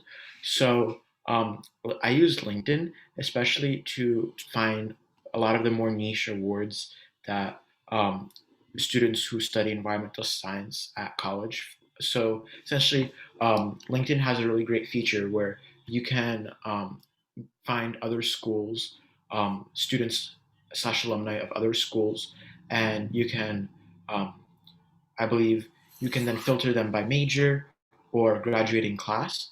And so essentially, I looked at what students who have done environmental science or environmental science related fields have done in order to get into those schools.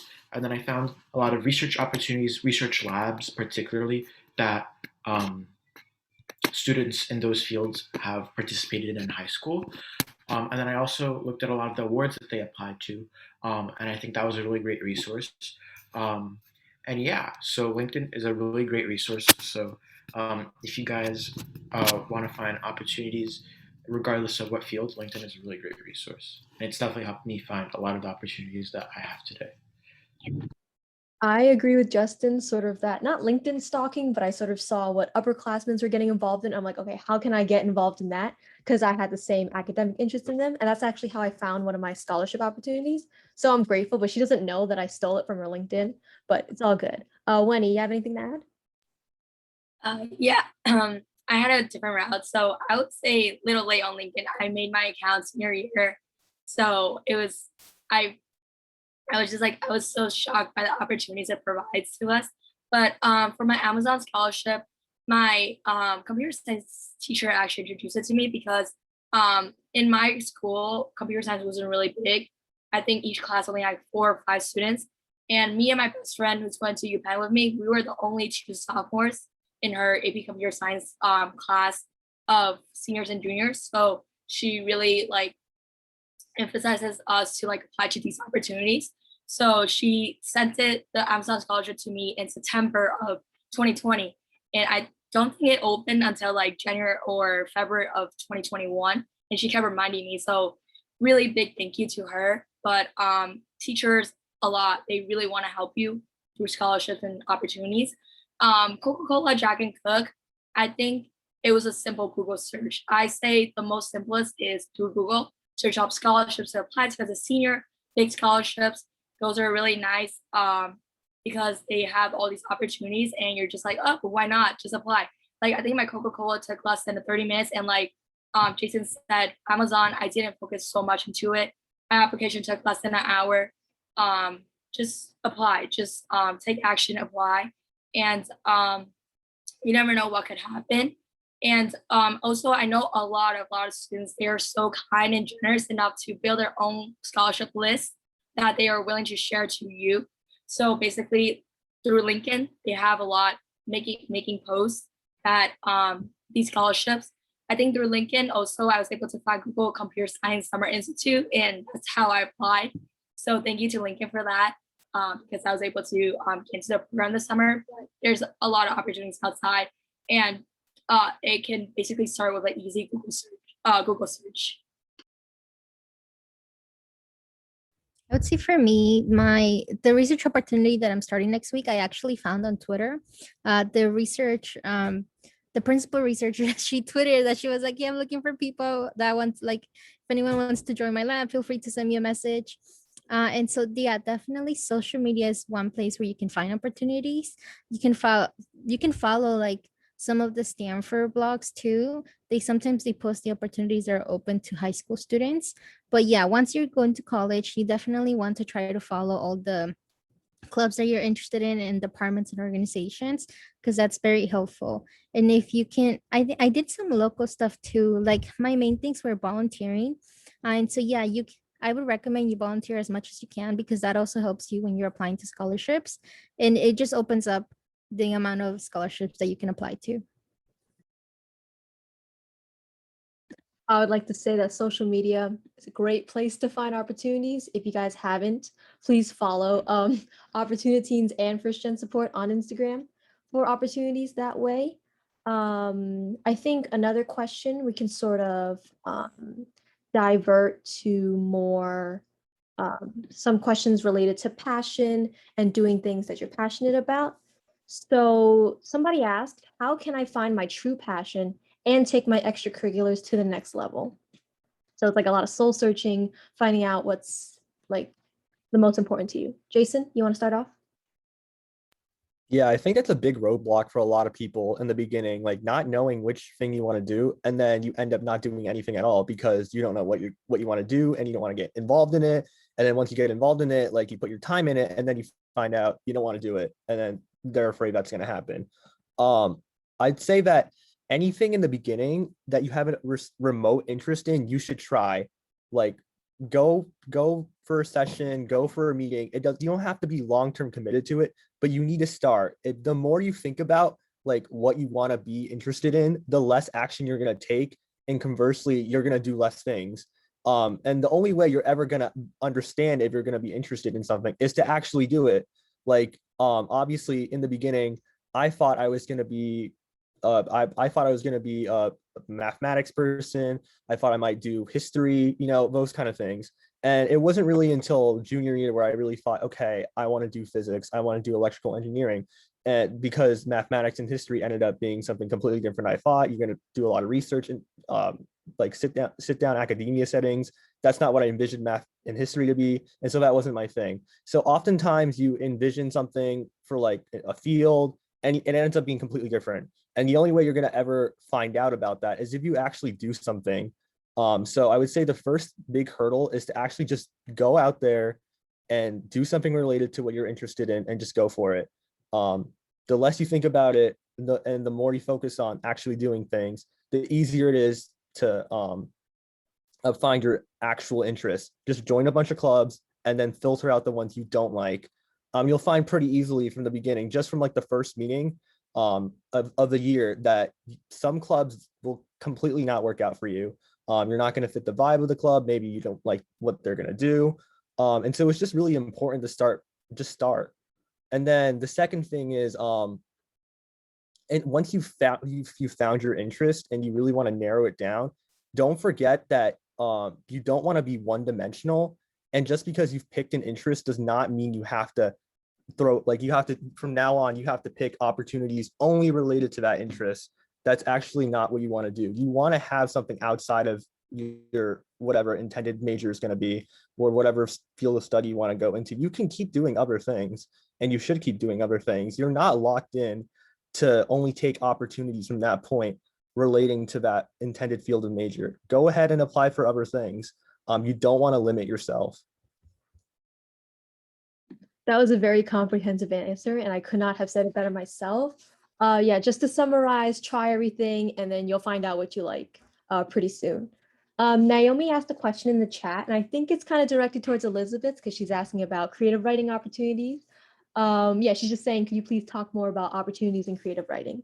So Elizabeth, if you can unmute yourself. Yeah, of course. And it's great to see creative writing interest. I find that there are definitely like not as many, it's a little bit harder, like in my experience, to find like creative writing programs as opposed to like STEM or like business programs, but it's definitely doable. There are a lot of great summer programs out there. So if you're in 10th grade or 11th grade, or you're going to 10th or 11th, there's the Kenyon Young Writer Studio and the Iowa Young Writer Studio and Iowa Between the Lines, which I was part of. And I feel like the summer programs are really important because they help you they help you find like different genres. So I would definitely like explore those. And also just like writing on your own time and really finding a mentor. I think that a lot of the programs I'm in, like for example, like the Counterclock Arts Fellowship, it's basically like a STEM, it's kind of like a STEM mentorship where you're paired up with a mentor, and you also have like a cohort or like a group that you're paired up with, and instead of like researching like amoebas or cancer, you work together like to create interdisciplinary project. And definitely like find like an area you're interested in, and if you're really passionate about it like beyond high school, which I'm assuming you are, because I feel like a lot of people here are like interested in things for like the sake of them and not just for resumes. But definitely like keep practicing and finding communities that you can share your work in, like receiving constructive criticism, and also but doing it like with empathy, because like you don't want someone who's just going to bash your work, but you also don't want someone to like sugarcoat it. And there's actually a website called Write the World where you can share your work anonymously or create an account, and then people can like give you feedback, and you actually get like rewarded for giving feedback. Like there are contests to see who gives the best feedback. And yeah, there's also like a bunch of writing scholarships. So I know Scholastic is a really popular one, and even smaller ones like the Novelty Storytelling Contest, or even doing spoken word. I find that spoken word is a lot more accessible than a lot of other writing genres like nonfiction or fiction. And yeah, because you don't need syntax, you don't need a rhyme, you don't need to like use fancy words. It's mainly about your message and like how well you perform. So I would definitely look into spoken word poetry if you're interested in like um the poetry aspect. And if you have any other questions, you can always like DM me in the chat or email me. So if you guys have the slideshow, you can go to Elizabeth's slide, and I'm pretty sure she put her Instagram and her email, so you guys can reach out to her there. And then Aya asked a question. She asked about summer classes that are free. Sorry. I know there are classes like in Course X or Coursera or something like that. So if you guys have any experience with that or any other summer courses you guys want to promote that you found useful, you guys can go ahead and do that. Yeah, I can talk about that kind of because I took a lot of summer classes. Um, I know you're not from the US, but I'm going to start with the US students. If you have a community college nearby, definitely go and sign up for classes there because they will offer you a discount because you're a high schooler most of the time. And it'll often be cheaper than an online course from like a big name university. I know some people like to do classes at Harvard or all those cost a lot of money, and I couldn't afford those. But my community college offered just as great as courses, and I paid like $5 to take them, and so it was really great. And I got a transcript I can send to colleges because they were legitimate courses. And then hey, I know you're international. The second way, I took classes at Stanford Online High School through their pre-collegiate math and physics program. So you can take math classes there. I believe they're very upper level classes like multivariable calculus, single variable calculus. So I don't know if that will help, but if that applies to you, definitely go after that. It's very easy to get in. There's a $1,500 tuition fee, but there's financial aid. And I was able to get full financial aid pretty easily. And so I didn't have to pay a single dime to take 2 classes. And that was very nice because I didn't have a math class to take after calculus BC at my school. So I just did that and it was completely free. And the professors there are very nice and it gives you great connections to the school for when you later apply for the college. And then the last thing is there are like large websites out there, like Cynthia said, like Coursera. Those are perfectly legitimate. Actually, on the Harvard app, they actually ask you if you've taken any of those courses. And if you have a certificate to show that you've done it, you can include it there. So those courses are like those mass open online courses are perfectly legitimate, and you can go after those in your free time as well.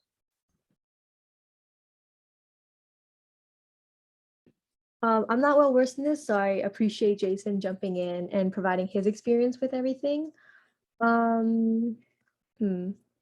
There are also a question about summer and like how you should spend your summer almost. So somebody asked, what's the optimal number of summer programs you should pursue? And it's kind of a funny question, but I want to hear your guys' input on like productivity over the summer and whether or not you should stress out about that. So yeah, Justin? Regarding the optimal amount of summer programs you should pursue, I was kind of in a similar like pickle earlier this summer. So I found that I was debating between 2 summer programs. I applied to a bunch. Um, Honestly, the journey was like it was like very mixed. There were definitely a bunch of rejections, but after towards the end when I had 2 summer programs to decide between, there was a moment of time when I was considering doing both at the same time, but ultimately, after talking to a bunch of upperclassmen, my parents, teachers, the general consensus was that sticking to one is what I would recommend because, especially if you are a rising senior and you're juggling college apps at the same time, um, I would suggest sticking to one because a lot of times, especially if the summer program is of a smaller size, the directors, like in my case, would be working with professors, and hopefully they would be able to write a recommendation letter. I think what I would suggest is sticking to one and then making the best use of your time there and forming connections with your fellow peers as well as the mentors available and really getting to know one another rather than doing several different programs at once and not really developing as much of an intimate connection with either of the people in either of the programs. So I think doing one program is, if that's what you're interested in, is more than enough. And I found that a lot of times programs aren't the way that people want to go about their summer. They don't like the rigid structure or the lack of freedom. So um, doing independent research with a professor is also a great option. So also taking community college classes online or in person. Well, given COVID, that's not really as much of an option. But I know in New York City, they offer college now. Um, so that was a great option. Also, just getting a job is really a great option as well. Not only would it help, um, with financing your college tuition, but it would also demonstrate like your resilience and ability to get out into the real world and do things. And so, for example, the summer between my freshman and sophomore year, I participated in SYEP, which is like the summer youth employment program in New York City.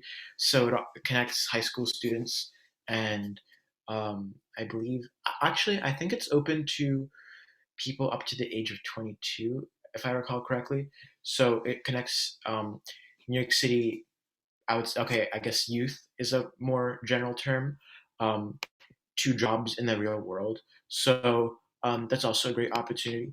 So long story short, you can do a bunch of different activities over the summer, and for everyone, it, there's no like one solution fits all. But I would just say explore your local community for community college classes, jobs, or research opportunities. So yeah. I can Yeah. elaborate more Go on ahead. the work part because I worked basically every single summer.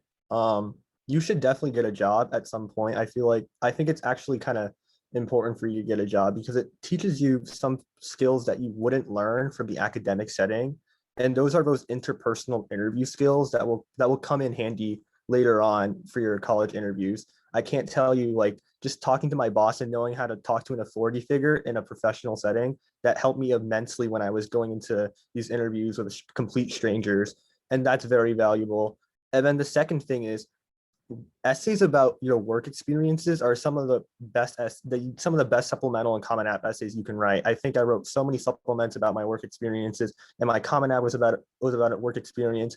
And it's because working a job portrays you as a humble person, and it's the easiest way to really get your foot in the door, like personality wise, and to show that you're willing to not, stoop down and like understand, like from a personal standpoint, other people that aren't like you, because at jobs you often meet people from a lot of different diverse backgrounds. And so when you get hit with those diversity prompts, oftentimes I went to work and pulled that out because my job was very diverse. I met a lot of diverse people. So I think it's great in the summer that you should to get a job because that provides you with all that sort of personal, like subjective stuff that many people struggle with when it comes down to the nitty gritty of college applications. Having work experience kind of provides you with like a catch-all for all those things. So yeah, that's all I wanted to add.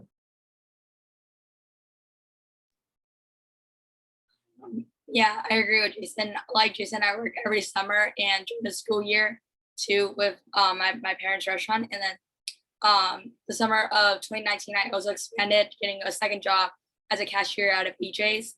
And then this year and last summer, I worked as a bowl barista at a cup of tea. Um, through these, I was able to meet so many diverse people that I was able to talk to in my essay. I was able to meet like homeless people. I was able to meet 80 people in their 50s, elders, children, babies that are newborns. And it just gave me so much experience into a real life. And I was able to make these really great bonds with these customers. They're just regular customers. I know them for 10 years. And through my Common App essay, I was able to talk about like having empathy and like feeling the need to serve the world throughout by listening to these customers stories and everything. And also like how much you should appreciate your life despite the difficulties and obstacles you kind of experience. So I talked about a customer that I know for over 10 years and saw me grow up from being like 3 feet tall to like 5 feet. And I was able to witness his he had a disease that made his hands start trembling. Like every time he gives me the card to swipe to pay, I eventually start seeing his hand trembling. And also I saw a customer who witnessed a car accident and was in a car accident and kind of started limping. So there are just so many experiences you can encounter during work that kind of make you kind of open into the real world and just kind of want to help someone, and also has stories to say about in your college essay and like relate to your world and what you want to do into the career and why you want to help make the world a better place. Elizabeth, if you wanted to add anything. Yeah, I think Jason and everyone else who spoke covered it perfectly.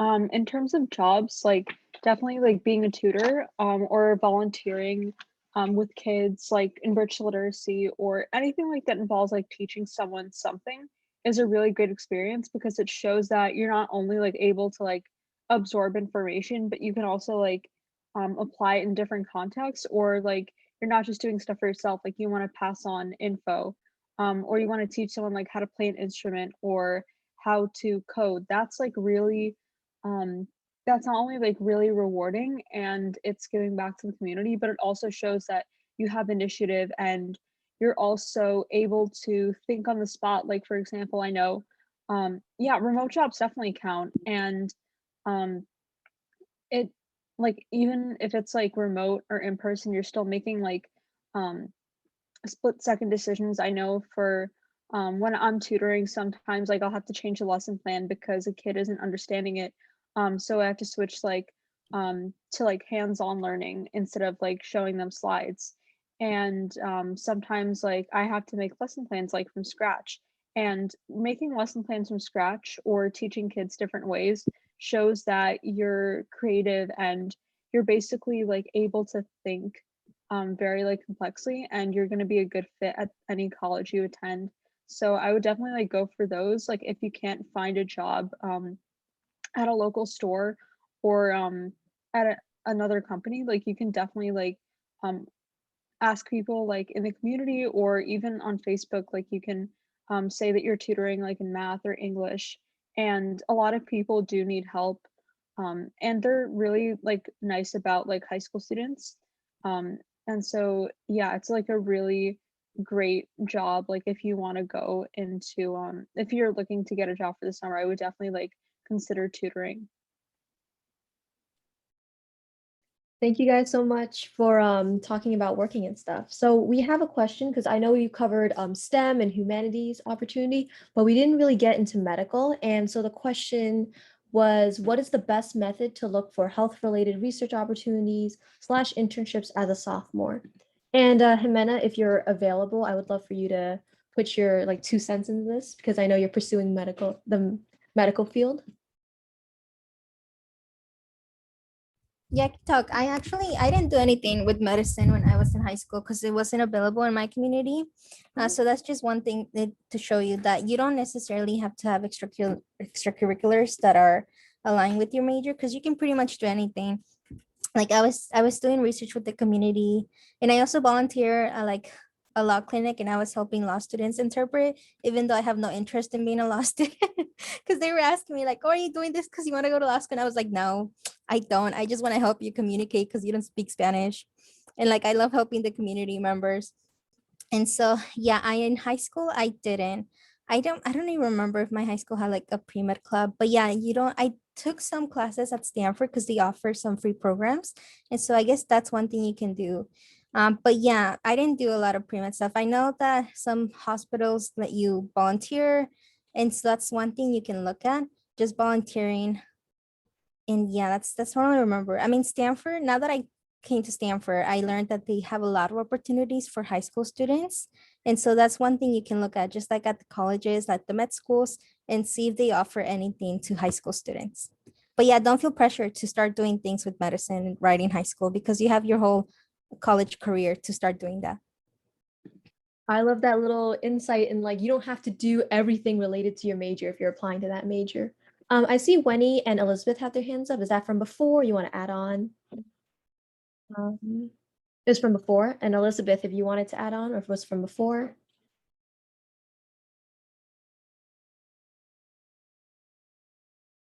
I'm gonna assume it was from before. So it's 5:51. I think we can do like a last couple of questions and like closing statements. So I think the last question is sort of like summarizing this whole event. So the question is, how do I make the most out of my opportunities? Like after you find them, how do you literally get the most out of it and stuff like that? So whoever wants to answer, just jump right in. Yeah, Jason. Yeah, so making the most of your opportunities is actually a lot easier than it like may seem. You just have to put the time into actually doing it. I think a lot of a lot of the issues people have with like making the most of it is when you first join something like, let's say, a club, you're like new and you don't know how to get involved and you're kind of shy, right? And I think that's like the biggest hurdle for everyone to jump, just like getting yourself into the thing, into the opportunity and actually using it. And it's a lot easier if you're doing summer programs and because it's structured, but in a club, oftentimes in a club setting, it's often not structured, and you kind of have your commitment to a club is all from you. And so if you really want to do something and make the most out of it, you have to put the time into it, and you have to go and reach out to your club advisors. You really have to show up for every single meeting, and that's how you're going to get the most out of it. For example, my science Olympiad team, we were terrible. We were the last in our region, and now we're the largest team in our region, and we did really well at states for our first time in like a couple years, actually a decade actually. So and the way I did that was, first I decided that I was going to organize everything because no one else was. If no one's doing something, go for it yourself. You don't have to be the older person. I was a sophomore when I decided, hey, I'm going to take charge of the building events. And you can do that sort of stuff, but you just have to take the initiative. And that's half the battle of making the most of your opportunities, is taking initiative and not being afraid to ask questions and reach out to people when you feel like things aren't being run the way that you would like. Because I know a lot of people feel like, oh, they join a club and it's not what they thought it was going to be, and then they end up quitting it. But if you really like that club, you can make it your own. And that goes to the same for my academic world quest team. We weren't doing very well, and so me and another friend, we took charge and we started writing the questions for our practices. We started meeting more often, and we designated reading times, and that's how we got good. And so that's how you can do it for clubs. For summer programs and things like internships, where like you kind of learn on the, like they kind of make it more structured and you learn on the fly. That's a lot easier for you to make the most out of it. But the most important thing you can get from those things are the network and the relationships you develop. Much less like the information they give you, like about like academics, is important, like about the field is important. But what's more important is that you make relationships and connections to people, because that's how you're going to find other opportunities. And then later on down the line, that's when you can come back and ask for letters of recommendations. And so that's an important thing to really touch on when you're making the most out of the opportunities, is to make those connections afterwards and not just focusing on like doing the task at hand. That's great, but also you have to make those connections. Yeah, I agree with Jason. the opportunities, like take initiative. Like my school, we didn't have any computer science extracurriculars or like National Honor Society. So me and my computer science Python class was a small group, like 4 or 5 people. We created our first coding club, and we just hosted several interviews with other people who works for like Goldman Sachs as a technology. Also like we found someone from Amazon. So just take initiative. If your school doesn't have a club that you want to or you're interested in, find one. Talk to a teacher or advisor. Ask them if you can create one or they can sponsor you. Outside like internships, really with the connections, it's really big. If you can find like a leadership position, highly recommend it, because I did an internship last summer, and it was something with building a eco-friendly, sustainable website where you can shop, where all shops are sustainable and environmental friendly. And I was part of the, I believe, research and branding and sponsoring and designing. And they had several leadership positions, and I directly applied to the head of department, like director, and I was able to get it. So it's really important that you show passion and you show work ethic and determination in your internships. And also outside of doing the task, like Jason said, make connections. Like I was really lucky to lead a group of 6 members in the internship, and it was just amazing. In addition to keeping on with them, asking them questions like, hey, do you need any help? And them being like, be very friendly and comfortable. Outside of tasks hours and working hours, I was able to make like a Facebook group chat with them, just ask like how your day was. Like many of them were also like rising seniors. Ask them, oh, are you done with your Common app? Like, are you done? Like, do you need help brainstorming or anything? Just make connections and make really great friends for your future, and also just have fun with it. Just don't just do it for like resume building or just like making your list longer. Do something that you enjoy and you genuinely love and want to build new relationships and friends. And then Elizabeth, and I think we're gonna wrap up afterwards. Yeah. I think Jason and Lenny covered it perfectly. Definitely like make the most of every opportunity you have, whether it's small, like whether you're just like a volunteer or, well, not just a volunteer. I think any experience, whether you're a leader or a secretary or a volunteer, that's a valuable experience. And I think that's something else to emphasize is you don't have to have a leadership role necessarily to be fulfilled or to have an impact. And in terms of like, if you do want to be a leader, I think that anything is possible, and really like you have to take risks and know that anyone can be a president, anyone can be a founder.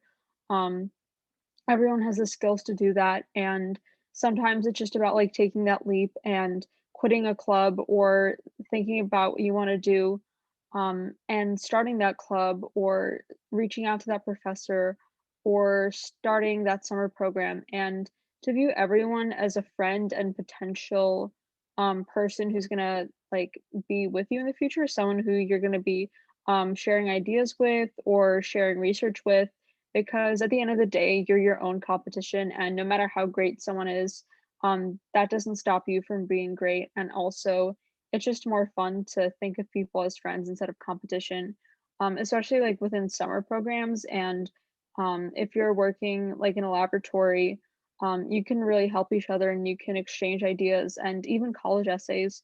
So definitely like work on building like those interpersonal connections. And I would argue that the relationships you have are just as important, if not more important, than any accolades you get or any like prestigious like programs you attend.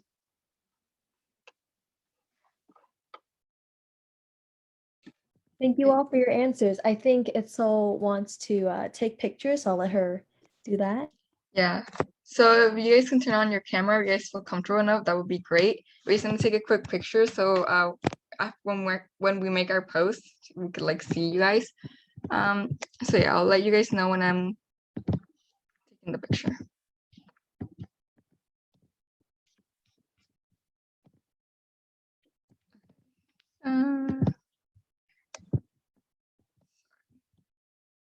Shoot.